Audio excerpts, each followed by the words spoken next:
Good morning, good afternoon, good evening. It's your man Earl, episode 263, part 4 on Be Vigilant. You say, Earl, why are we spending so much time in this topic? Because I meet so many people inside the bookstore, out of the bookstore, in the ATM line, in the restaurant, at the basketball gym, and the common subject matter is I didn't know that this was happening.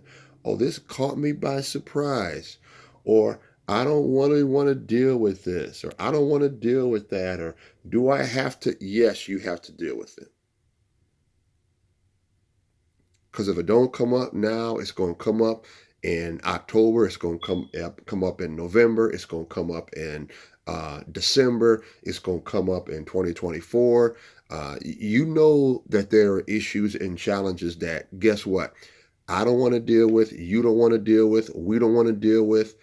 Things at the church, things in your family, things with your kids, things with your children, things with your grandchildren if you have grandchildren, things with your employees if you have employees, business partners. So, what is today's subject matter? Be vigilant, part 4. Well, Earl, what's part 4 all about? I'm glad you asked. Are you ready for this? Part 4 is staying vigilant. And once again, we're using 1 Peter chapter 5, verse 8 as a backdrop. And we are looking at that word vigilant, which appears, we're talking King James now, which appears approximately 23 times in the Greek New Testament. 22 of those times it appears with the primary definition. And then you have 22, and then you have 23. I might have said that incorrectly. So don't quote me on that. Please look it up yourself. And guess what? We don't always go back and start over because life happens. People make mistakes. But I want you to understand that the primary definition of vigilant means to be watching. Eye gate, ear gate, watching. Okay?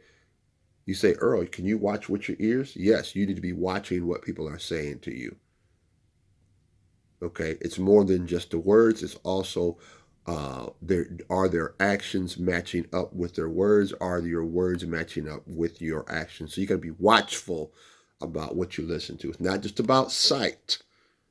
All right, and once again, we are teaching, and so we are looking at not just one quote unquote definition of a word that appears approximately 23 times, 24 times, depending on which Bible you're reading, NLT, NIV, King James, New King James, etc., etc.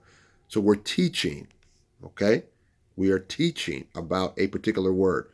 And the backdrop is 1 Peter 5:8, be sober, be vigilant, because your adversary, the devil, as a roaring lion, walketh about seeking whom he may devour. Okay? So, understand what we're talking about. Today is episode 263, September 20th, and today we're talking about, listen, staying vigilant or staying alert.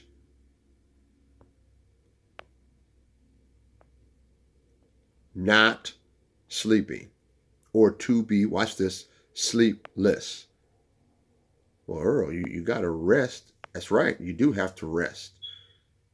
Okay, well, Earl, you do have to sleep. That's exactly right.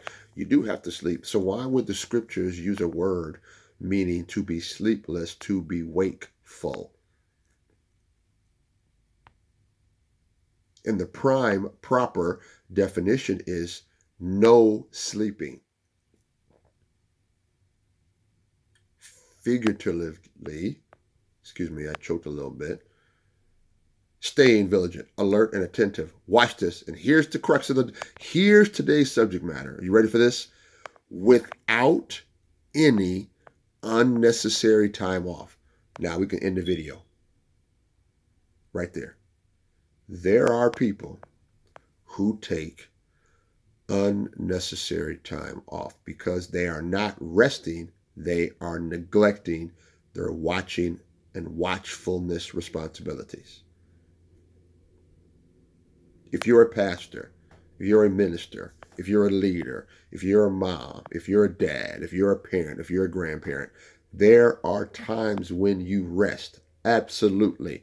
There are times when you sleep. Absolutely. But what we're talking about is unnecessary time off, meaning you are choosing to neglect your responsibilities. As a, watch this, spiritual leader, and as a physical parent, as a business owner, as a business partner, and the list goes on and on and on. I'm talking about making sure that you stay vigilant with the idea and the definition behind today's subject matter without any unnecessary time off. Let's expand that time away because we all know you can be in a room full of people and be by yourself. Why? Because everybody has disconnected themselves from you. And let's flip the script. You could be in a room full of your family members and you feel alone. Why? Because you have chosen to disconnect from your family. You have mentally taken your time off. And unfortunately, and let's go deep, let's not go too deep, you got some people who live their life this way. So, Earl, what's the lesson for today? Do not be neglectful. Get your rest, get your sleep, be healthy, be fruitful in the ways of the Lord, be productive in your daily endeavors, and do not disconnect, sever yourself from your responsibilities by taking unnecessary time off and unnecessary time away. God bless you. God keep you. Episode 263, part 4 of Be Vigilant. No unnecessary time off. God bless you. God keep you. Peace.